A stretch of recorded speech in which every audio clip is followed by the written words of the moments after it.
वाहिगुरु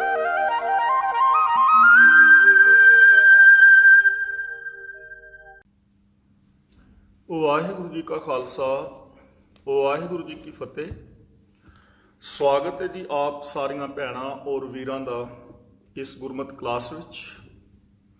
जिवें कि आप जी नूं पता है असी सारे वीर भैणां मिल के जपजी साहिब जी की विचार सांझी कर रहे हाँ।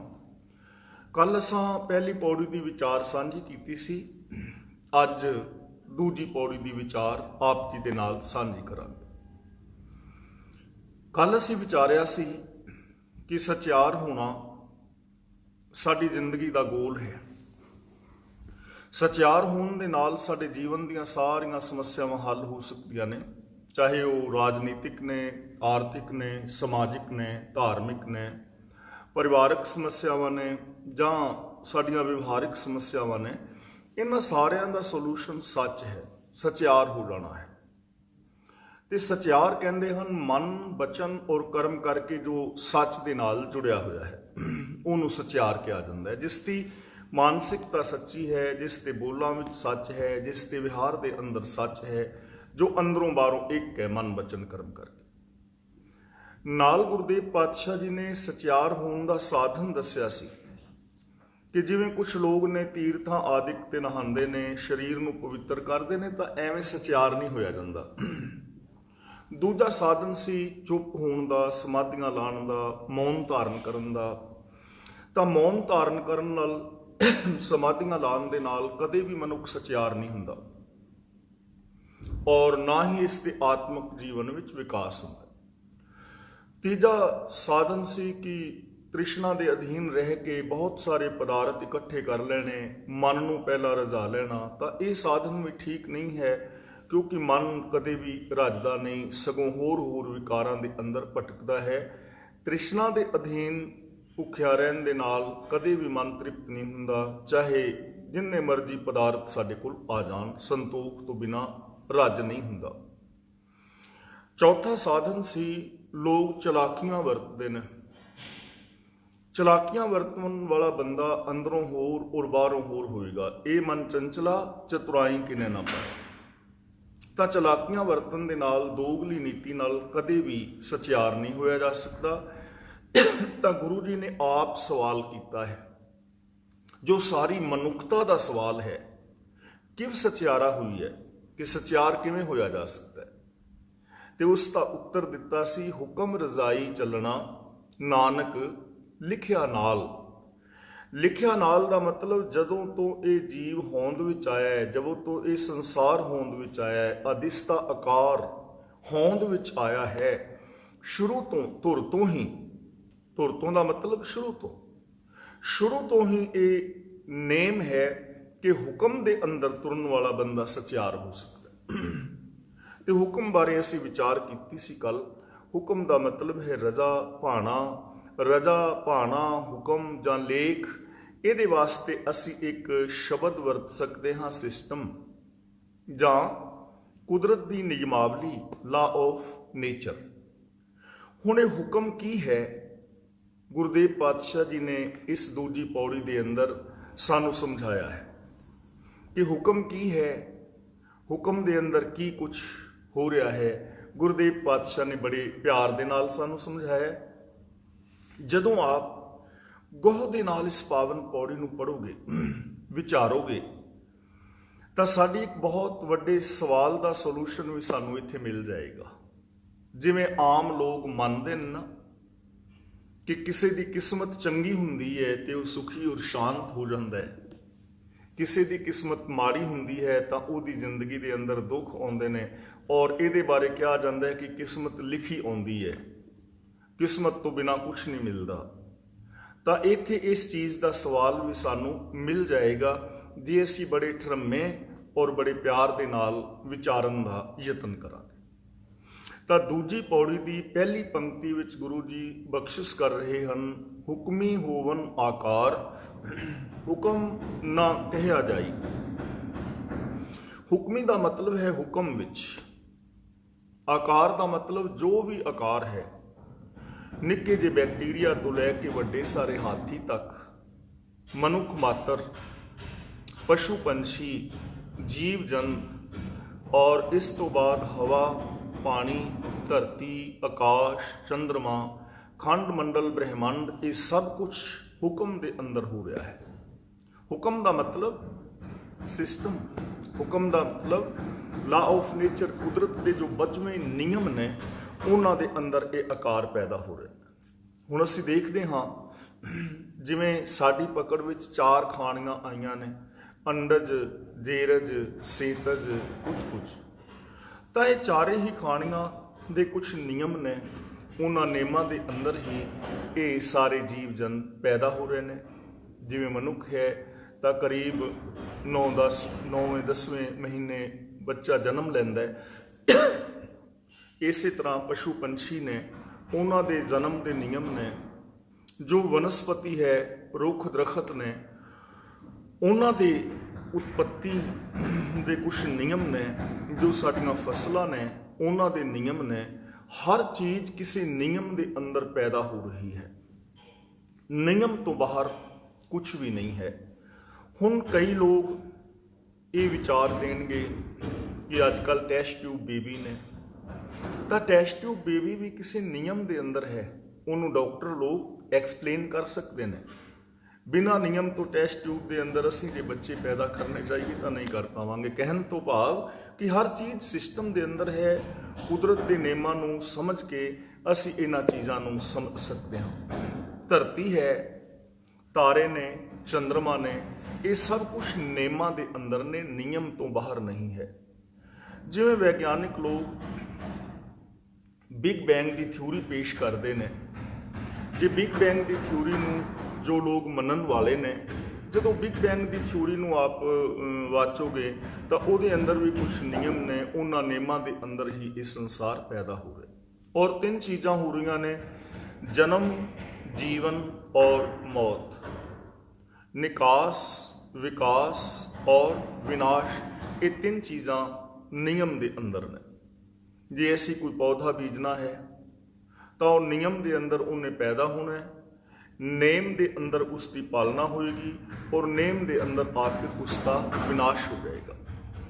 ਨਿਯਮ ਵਿੱਚ ਪੈਦਾਇਸ਼ ਹੈ ਤੇ ਜਿਸ ਦਿਨ ਅਸੀਂ ਪੈਦਾ ਹੁੰਦੇ ਹਾਂ ਨਾਲ ਹੀ ਸਾਡਾ ਵਿਕਾਸ ਸ਼ੁਰੂ ਹੋ ਜਾਂਦਾ ਹੈ। ਬਚਪਨ ਤੋਂ ਜਵਾਨੀ, ਜਵਾਨੀ ਤੋਂ ਬੁਢੇਪਾ। ਤੇ ਯਾਦ ਰੱਖਣਾ, ਜਦੋਂ ਬੰਦਾ ਪੈਦਾ ਹੁੰਦਾ ਹੈ ਜਾਂ ਕੋਈ ਰੁੱਖ ਦਰਖਤ ਪੈਦਾ ਹੁੰਦਾ ਹੈ, ਉਹਦਾ ਵਿਕਾਸ ਸ਼ੁਰੂ ਹੁੰਦਾ ਹੈ।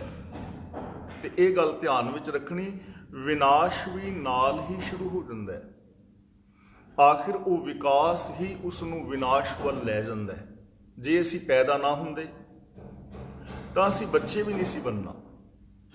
ਸਾਡਾ ਜਨਮ ਹੀ ਸਾਨੂੰ ਉਸਨੇ ਬਚਪਨ ਦਿੱਤਾ, ਨਾਲ ਹੀ ਵਿਕਾਸ ਸ਼ੁਰੂ ਹੋ ਗਿਆ। ਸਾਡਾ ਬਚਪਨ ਵੱਧਦਾ ਫੁੱਲਦਾ ਗਿਆ, ਸਾਨੂੰ ਪਤਾ ਵੀ ਨਹੀਂ ਲੱਗਾ ਅਸੀਂ ਜਵਾਨ ਹੋ ਗਏ ਤੇ ਜਵਾਨੀ ਤੋਂ ਹੀ ਅਸੀਂ ਬੁਢੇਪੇ ਵੱਲ ਅਗਰਸਰ ਹੋ ਗਏ ਤੇ ਇਹ ਬੁਢੇਪਾ ਆਖਿਰ ਇਹਦਾ ਅੰਤ ਆ ਜਾਣਾ ਹੈ। ਤਾਂ 3 ਚੀਜ਼ਾਂ, ਜਨਮ, ਜੀਵਨ ਔਰ ਮੌਤ, ਨਿਕਾਸ, ਵਿਕਾਸ ਔਰ ਵਿਨਾਸ਼, ਇਹ ਹੁਕਮ ਦੇ ਅੰਦਰ ਹੈ। ਹੁਕਮ ਦਾ ਮਤਲਬ ਇਹ ਨਹੀਂ ਕਿ ਰੱਬ ਕਿਤੇ ਉੱਤੇ ਬੈਠਾ ਹੋਇਆ ਹੁਕਮ ਦੇ ਰਿਹਾ ਹੈ ਕਿ ਤੂੰ ਪੈਦਾ ਹੋ ਤੇ ਤੂੰ ਮਰ।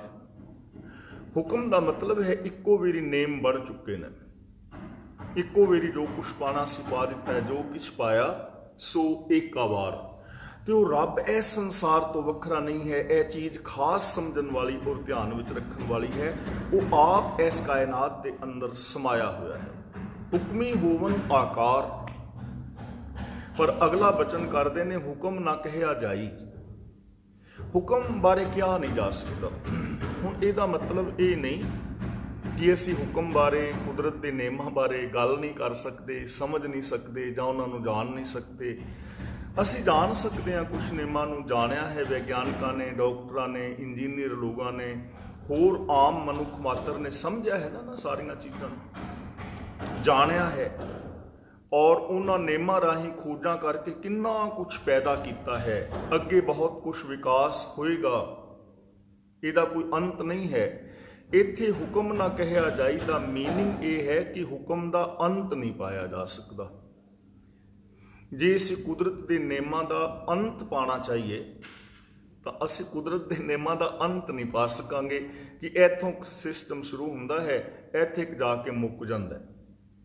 ਅਨੰਤ ਹੈ, ਕਿਉਂਕਿ ਜਿਵੇਂ ਰੱਬ ਆਪ ਅਨੰਤ ਹੈ, ਉਹਦਾ ਇਹ ਪਸਾਰਾ ਅਨੰਤ ਹੈ, ਅਨੰਤ ਰੂਪ ਹੋ ਕੇ ਪਸਰਿਆ ਹੈ, ਨਿਯਮ ਰੂਪ ਹੋ ਕੇ ਸੰਸਾਰ ਵਿੱਚ ਸਮਾਇਆ ਹੈ। ਸੰਸਾਰ ਅਨੰਤ ਹੈ, ਤਾਂ ਇਸ ਸੰਸਾਰ ਦੇ ਜੋ ਨੇਮ ਨੇ, ਕਾਇਦੇ ਕਾਨੂੰਨ ਨੇ, ਕੁਦਰਤ ਦੇ ਨਿਯਮ ਨੇ, ਉਹ ਵੀ ਅਨੰਤ ਨੇ, ਉਹਨਾਂ ਦਾ ਅੰਤ ਨਹੀਂ ਪਾਇਆ ਜਾ ਸਕਦਾ।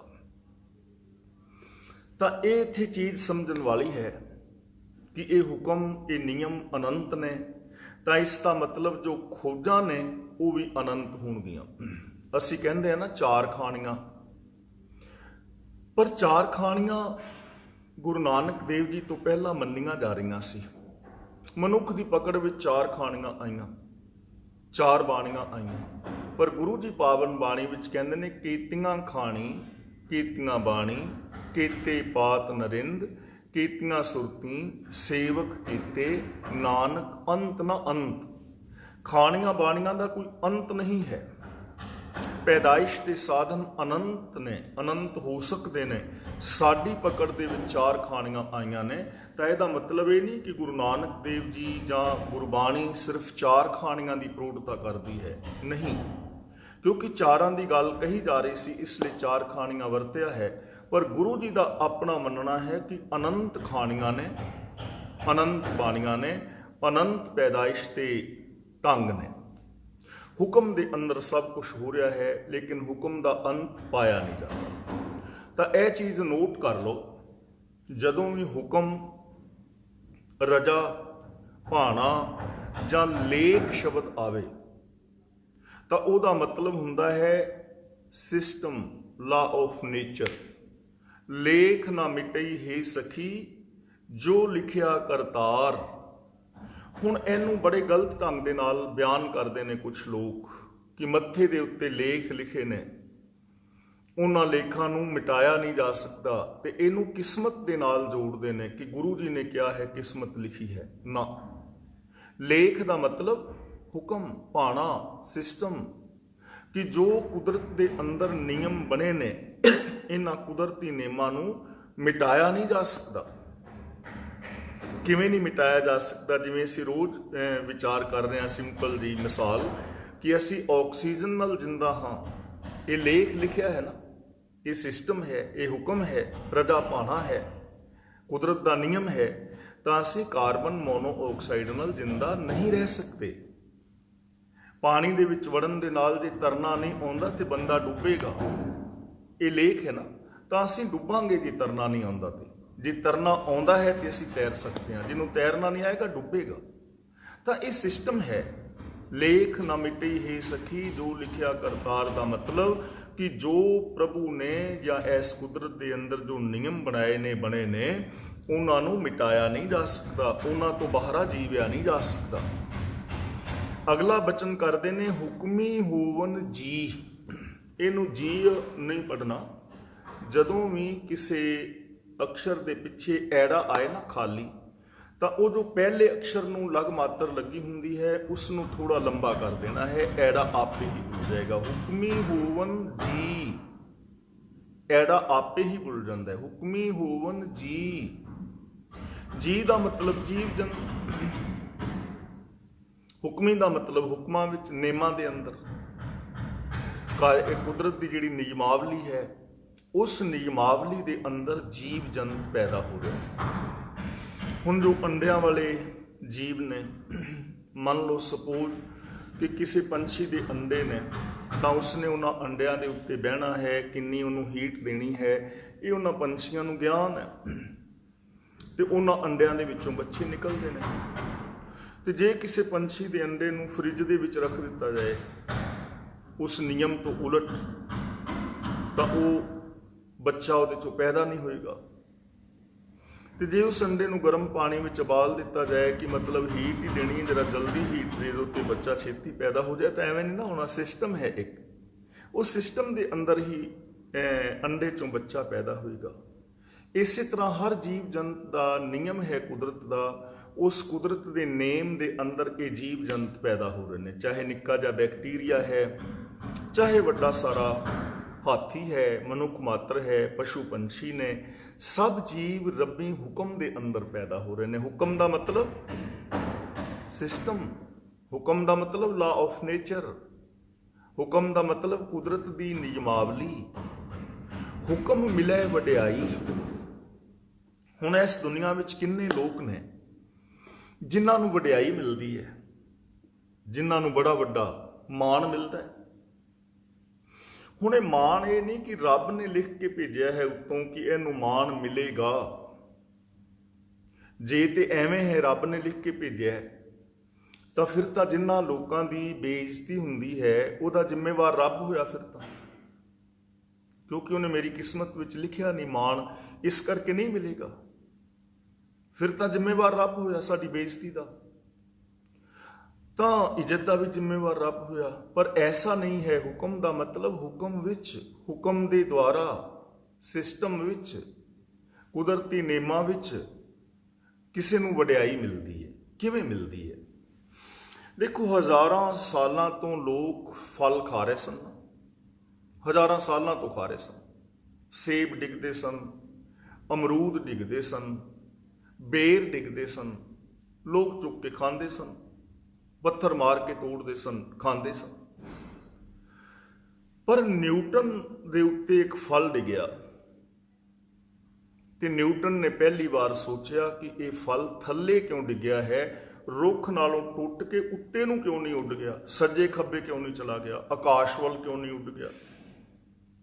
ਪਹਿਲੀ ਵਾਰੀ ਸੋਚਿਆ। ਹਜ਼ਾਰਾਂ ਸਾਲਾਂ ਤੋਂ ਫਲ ਡਿੱਗ ਰਹੇ ਸਨ, ਬਹੁਤ ਲੋਕ ਫਲ ਖਾ ਰਹੇ ਸਨ, ਪਰ ਉਹਨੇ ਪਹਿਲੀ ਵਾਰ ਸੋਚਿਆ ਕਿ ਇਹ ਫਲ ਥੱਲੇ ਕਿਉਂ ਡਿੱਗਿਆ ਹੈ।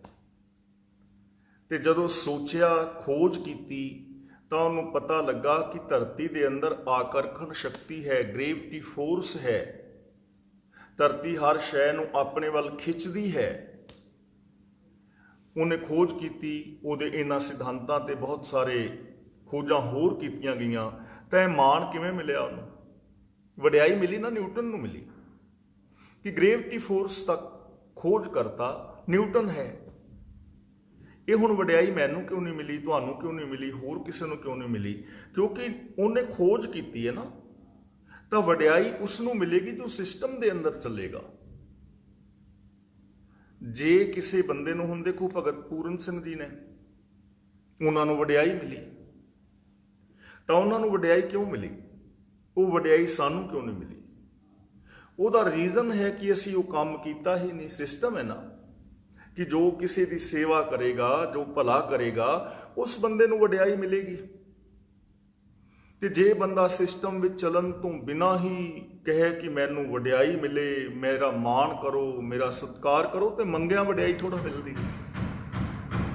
ਵਡਿਆਈ ਮਿਲਦੀ ਹੈ, ਹਰ ਇਨਸਾਨ ਨੂੰ ਮਿਲ ਸਕਦੀ ਹੈ, ਮੈਨੂੰ ਵੀ ਮਿਲ ਸਕਦੀ ਹੈ, ਤੁਹਾਨੂੰ ਵੀ ਮਿਲ ਸਕਦੀ ਹੈ, ਕਿਸੇ ਹੋਰ ਨੂੰ ਵੀ ਮਿਲ ਸਕਦੀ ਹੈ, ਲੇਕਿਨ ਸਿਸਟਮ ਦੇ ਅੰਦਰ ਮਿਲੇਗੀ, ਸਿਸਟਮ ਤੋਂ ਬਾਹਰ ਨਹੀਂ। ਤੁਸੀਂ ਆਪਣੇ ਪਰਿਵਾਰਾਂ ਵਿੱਚ ਵਿਚਰਦੇ ਹੋ, ਕਈ ਲੋਕ ਨੇ, ਉਹਨਾਂ ਨੂੰ ਰਿਸ਼ਤੇਦਾਰਾਂ ਵਿੱਚੋਂ, ਮਿੱਤਰਾਂ ਚੋਂ ਬਹੁਤ ਵਡਿਆਈ ਮਿਲਦੀ ਹੈ। ਲੋਕ ਪਿਆਰ ਕਰਦੇ ਨੇ, ਲੋਕ ਲੋਚਦੇ ਨੇ ਕਿ ਸਾਡੇ ਘਰ ਆਵੇ, ਸਾਡੇ ਨਾਲ ਗੱਲਬਾਤ ਕਰੇ, ਔਰ ਉਹਨਾਂ ਨੂੰ ਲੋਕ ਇਨਵਾਈਟ ਕਰਦੇ ਨੇ। ਵਡਿਆਈ ਮਿਲਦੀ ਹੈ ਨਾ, ਕਿਉਂ? ਕਿ ਉਹ ਕਿਸੇ ਸਿਸਟਮ ਨੂੰ ਫੋਲੋ ਕਰ ਰਹੇ ਨੇ। ਤੇ ਕੁਝ ਲੋਕ ਐਸੇ ਨੇ ਜਿਨ੍ਹਾਂ ਨੂੰ ਰਿਸ਼ਤੇਦਾਰ, ਸੱਜਣ ਮਿੱਤਰ ਵੀ ਕਹਿੰਦੇ ਨੇ ਵੀ ਸਾਡੇ ਘਰ ਨਾ ਵੜੀ, ਸਗੋਂ ਦੂਜਿਆਂ ਨੂੰ ਵੀ ਕਹਿੰਦੇ ਨੇ ਵੀ ਵਿਆਹ ਸ਼ਾਦੀ ਤੇ ਉਹਨੂੰ ਕਿਹਨੂੰ ਬੁਲਾਉਣ ਲੱਗੇ ਹੋ ਮੁਸੀਬਤ ਨੂੰ, ਉਹਨੇ ਜਾਣ ਕੇ ਸਾਰਾ ਕੰਮ ਗੜਬੜ ਕਰ ਦੇਣਾ, ਤਾਂ ਉਹਦਾ ਨਿਰਾਦਰ ਹੋਇਆ ਨਾ। ਤਾਂ ਜੇ ਇਸ ਦੁਨੀਆ ਵਿੱਚ ਕੋਈ ਵਡਿਆਈ ਲੈਣਾ ਚਾਹੁੰਦਾ ਹੈ ਤਾਂ ਉਹਨੂੰ ਸਿਸਟਮ ਨੂੰ ਸਮਝਣਾ ਪਵੇਗਾ। ਦੇਖੋ, ਸਾਹਿਬ ਸ੍ਰੀ ਗੁਰੂ ਨਾਨਕ ਪਾਤਸ਼ਾਹ ਜੀ ਮਹਾਰਾਜ, ਜਿਨ੍ਹਾਂ ਨੂੰ ਰੱਬ ਜਿੰਨੀ ਵਡਿਆਈ ਮਿਲ ਰਹੀ ਹੈ, ਲੋਕ ਕਹਿ ਰਹੇ ਨੇ ਕਿ ਗੁਰੂ ਨਾਨਕ ਦੇਵ ਜੀ ਆਪ ਰੱਬ ਵਰਗੇ ਨੇ। ਕਿਉਂ ਮਿਲੀ ਹੈ ਵਡਿਆਈ? ਕਿਉਂਕਿ ਉਹ ਹੁਕਮ ਅਨੁਸਾਰ ਕਿੰਨੀ ਲੰਬੀ ਚੌੜੀ ਦੁਨੀਆ ਦੀ ਉਹਨਾਂ ਨੇ ਸੇਵਾ ਕੀਤੀ ਹੈ, ਲੋਕਾਂ ਨੂੰ ਇੱਕ ਨਵੀਂ ਵਿਚਾਰਧਾਰਾ ਦਿੱਤੀ ਹੈ, ਰਾਜਨੀਤਿਕ, ਧਾਰਮਿਕ, ਆਰਥਿਕ, ਸਮਾਜਿਕ, ਸਰੀਰਕ, ਮਾਨਸਿਕ, ਬੌਧਿਕ, ਆਤਮਿਕ, ਪਰਿਵਾਰਕ, ਵਿਵਹਾਰਕ। ਐਸੀ ਜ਼ਿੰਦਗੀ, ਐਸੀ ਸੋਚ ਜਿਸ ਨੇ ਪੂਰੇ ਵਿਸ਼ਵ ਨੂੰ ਬਦਲ ਦਿੱਤਾ। ਜੋ ਪੂਰੇ ਸੰਸਾਰ ਅੰਦਰ ਇਕਸੁਰਤਾ ਲਿਆਉਣ ਦੀ ਸ਼ਕਤੀ ਰੱਖਦੀ ਹੈ, ਜਿਨ੍ਹਾਂ ਦੀ ਵਿਚਾਰਧਾਰਾ। ਤੇ ਹੁਣ ਉਹਨਾਂ ਨੂੰ ਵਡਿਆਈ ਥੋੜੀ ਮਿਲੇਗੀ ਜਿਹੜੇ ਜਾਤੀਵਾਦ ਤੇ ਹੋਰ ਜੋ ਗੱਲਾਂ ਕਰਨਗੇ, ਵਡਿਆਈ ਨਹੀਂ ਨਾ ਮਿਲ ਸਕਦੀ। ਸਭ ਤੇ ਵੱਡਾ ਸਤਿਗੁਰੂ ਨਾਨਕ। ਕਿਉਂ? ਕਿਉਂਕਿ ਉਹਨਾਂ ਦੀ ਵਿਚਾਰਧਾਰਾ ਬਹੁਤ ਵੱਡੀ ਹੈ, ਮਹਾਨ ਹੈ। ਇਸ ਲਈ ਸਭ ਤੋਂ ਵੱਡੇ ਗੁਰੂ ਨਾਨਕ ਦੇਵ ਜੀ ਨੇ, ਸਭ ਤੋਂ ਵੱਡਾ ਗੁਰੂ ਹੈ। ਵਡਿਆਈ ਜਿਨ੍ਹਾਂ ਨੂੰ ਮਿਲੀ ਹੁਣ ਭਾਈ ਕਨ੍ਹਈਆ ਜੀ ਨੇ, ਵਡਿਆਈ ਕਿਉਂ ਮਿਲ ਰਹੀ ਹੈ? ਕਿਉਂਕਿ ਉਹ ਸਾਰਿਆਂ ਦੇ ਨਾਲ ਇੱਕ ਜੈਸਾ ਵਿਹਾਰ ਕਰ ਰਹੇ ਨੇ। ਸਿਸਟਮ ਦੇ ਅੰਦਰ, ਵਰਦੀਆਂ ਗੋਲੀਆਂ ਵਿੱਚ, ਚੱਲਦੇ ਤੀਰਾਂ ਅੰਦਰ, ਖੜਕਦੇ ਨੇਜ਼ਿਆਂ ਦੇ ਅੰਦਰ ਬਿਨਾਂ ਵਿਤਕਰੇ ਤੋਂ ਪਾਣੀ ਪਿਲਾ ਰਹੇ ਨੇ, ਬਿਨਾਂ ਵਿਤਕਰੇ ਤੋਂ ਮਰਮ ਪੱਟੀ ਲਗਾ ਰਹੇ ਨੇ। ਤਾਂ ਇਹ ਵਡਿਆਈ ਲੈਣ ਵਾਸਤੇ ਤਾਂ ਭਾਈ ਕਨ੍ਹਈਆ ਵਰਗਾ ਕੰਮ ਕਰਨਾ ਪਵੇਗਾ ਨਾ। ਹੁਣ ਭਾਈ ਮਤੀ ਦਾਸ, ਭਾਈ ਸਤੀ ਦਾਸ, ਭਾਈ ਦਿਆਲਾ ਜੀ ਜਾਂ ਹੋਰ ਸਿੰਘ ਸਿੰਘਣੀਆਂ ਨੇ, ਉਹਨਾਂ ਦੇ ਨਾਮ ਅਰਦਾਸ ਵਿੱਚ ਕਿਉਂ ਸ਼ਾਮਲ ਹੋ ਗਏ? ਜਿਨ੍ਹਾਂ ਸਿੰਘਾਂ ਸਿੰਘਣੀਆਂ ਧਰਮ ਹਿਤ ਸ਼ੀਸ ਦਿੱਤੇ, ਸਾਡੇ ਨਾਮ ਸ਼ਾਮਲ ਕਿਉਂ ਨਹੀਂ ਹੋਏ? ਸਾਨੂੰ ਵਡਿਆਈ ਕਿਉਂ ਨਹੀਂ ਮਿਲੀ? ਕਿਉਂਕਿ ਅਸੀਂ ਉਸ ਸਿਸਟਮ ਨੂੰ ਫੋਲੋ ਹੀ ਨਹੀਂ ਕੀਤਾ। ਜਿਹੜਾ ਫੋਲੋ ਕਰੇਗਾ ਉਹਨੂੰ ਵਡਿਆਈ ਮਿਲੇਗੀ। ਇੱਕ ਬੱਚਾ ਸਕੂਲ ਵਿੱਚ ਬਹੁਤ ਚੰਗੇ ਨੰਬਰ ਲੈ ਕੇ ਆਉਂਦਾ ਹੈ ਤਾਂ ਉਹਨੂੰ ਵਡਿਆਈ ਮਿਲਦੀ ਹੈ ਕਿ ਇਸ ਪੂਰੇ ਸਕੂਲ ਚੋਂ ਫਸਟ ਆਇਆ ਹੈ। ਦੂਜੇ ਨੂੰ ਵਡਿਆਈ ਮਿਲਦੀ ਹੈ ਪੂਰੇ ਜ਼ਿਲ੍ਹੇ ਚੋਂ, ਤੀਜੇ ਨੂੰ ਵਡਿਆਈ ਮਿਲਦੀ ਹੈ ਪੂਰੇ ਸਟੇਟ ਚੋਂ, ਤੇ ਚੌਥੇ ਨੂੰ ਵਡਿਆਈ ਮਿਲਦੀ ਹੈ ਪੂਰੇ ਦੇਸ਼ ਚੋਂ। ਆ ਪਿੱਛੇ ਇੱਕ ਨਿੱਕੀ ਜਿਹੀ ਬੱਚੀ ਸੀ, ਉਹਦੀ ਹੈਂਡ ਰਾਈਟਿੰਗ ਇੰਨੀ ਸੁੰਦਰ ਹੈ ਕਿ ਪੂਰੀ ਦੁਨੀਆ ਦੇ ਵਿੱਚ ਉਹਦੀ ਹੈਂਡ ਰਾਈਟਿੰਗ ਬਹੁਤ ਸੁੰਦਰ ਹੈ, ਪੂਰੀ ਦੁਨੀਆ ਚੋਂ। ਤਾਂ ਉਹ ਵਡਿਆਈ ਤਾਂ ਹੀ ਮਿਲੀ ਨਾ, ਉਹਨੇ ਫੋਲੋ ਕੀਤਾ ਹੈ ਉਸ ਚੀਜ਼ ਨੂੰ। ਥੋੜੇ ਦਿਨ ਪਹਿਲਾਂ ਇੱਕ ਬੱਚੀ, ਮੇਰੇ ਖਿਆਲ 17 ਸਾਲ ਦੀ ਹੈ, ਉਹ ਇੱਕ ਇੰਟਰਵਿਊ ਦੇਣ ਗਈ ਹੈ ਜਿਸ ਨੂੰ 13 ਭਾਸ਼ਾਵਾਂ ਯਾਦ ਨੇ। 13 ਭਾਸ਼ਾਵਾਂ ਪੂਰੀਆਂ ਸਹੀ ਬੋਲਦੀ ਹੈ, ਐਨ ਉਹਨਾਂ ਭਾਸ਼ਾਵਾਂ ਵਰਗਾ ਉਚਾਰਨ ਕਰਦੀ ਹੈ, ਲੋਕਾਂ ਵਰਗਾ। ਜੈਪਨੀਜ਼ ਹੈਗੀ ਹੈ ਜਾਂ ਇਟਾਲੀਅਨ ਹੈਗੀ ਹੈ ਜਾਂ ਅਮਰੀਕਨ ਇੰਗਲਿਸ਼ ਹੈ, ਕੈਨੇਡੀਅਨ ਇੰਗਲਿਸ਼ ਹੈ, ਹਿੰਦੀ ਹੈ, ਹੋਰ ਬਹੁਤ ਸਾਰੀਆਂ 13 ਭਾਸ਼ਾਵਾਂ ਬੋਲਦੀ ਹੈ। ਤਾਂ ਉਹਨੂੰ ਵਡਿਆਈ ਮਿਲੀ।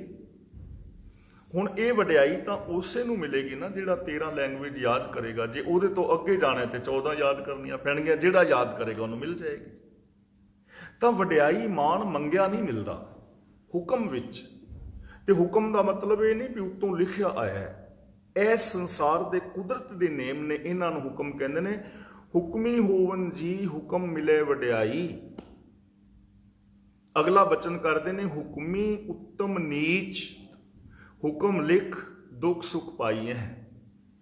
ਹੁਕਮ ਦੇ ਅੰਦਰ ਕੋਈ ਉੱਤਮ ਹੈ ਤੇ ਕੋਈ ਨੀਚ ਹੈ, ਕੋਈ ਪੁੰਨੀ ਹੈ, ਕੋਈ ਪਾਪੀ ਹੈ, ਕੋਈ ਧਰਮੀ ਹੈ, ਕੋਈ ਅਧਰਮੀ ਹੈ, ਕੋਈ ਨਿਆਂਕਾਰੀ ਹੈ, ਕੋਈ ਅਨਿਆਂਕਾਰੀ ਹੈ, ਕੋਈ ਚੋਰ ਹੈ ਤੇ ਕੋਈ ਸਾਧ ਹੈ, ਕੋਈ ਦਾਨੀ ਹੈ ਤੇ ਕੋਈ ਲੁਟੇਰਾ ਹੈ।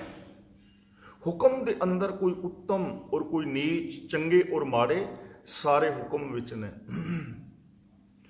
ਹੁਣ ਅਸੀਂ ਇਹਨਾਂ ਚੀਜ਼ਾਂ ਦਾ ਨਜਾਇਜ਼ ਲਾਭ ਉਠਾਉਂਦੇ ਹਾਂ ਕਿ ਰੱਬੀ ਹੁਕਮ ਵਿੱਚ ਨੇ ਜੀ, ਰੱਬ ਨੇ ਲਿਖ ਕੇ ਭੇਜਿਆ ਹੈ, ਉਹ ਚੰਗਾ ਹੈ ਮਾੜਾ ਹੈ, ਰੱਬ ਨੇ ਕਿਸਮਤ ਲਿਖੀ ਹੈ। ਇਹਦਾ ਮਤਲਬ ਨੀਵੀਂ ਕਿਸਮਤ, ਨੀਵੀਂ ਬਿਰਤੀ ਜਿਹੜੀ ਹੈ ਰੱਬ ਨੇ ਲਿਖ ਦਿੱਤੀ ਹੈ। ਸ਼ਰਾਬਾਂ ਪੀਵੀ ਜਾਓ, ਡਾਕੇ ਮਾਰੀ ਜਾਓ, ਜੂਏ ਖੇਲੀ ਜਾਓ, ਰੱਬ ਨੇ ਲਿਖਿਆ। ਐਸਾ ਨਹੀਂ ਹੈ, ਕਿਸੇ ਦੇ ਉੱਤੋਂ ਲਿਖ ਕੇ ਨਹੀਂ ਆਉਂਦਾ। ਰੱਬ ਕਿਸੇ ਨੂੰ ਮਾੜਾ ਨਹੀਂ ਲਿਖਦਾ।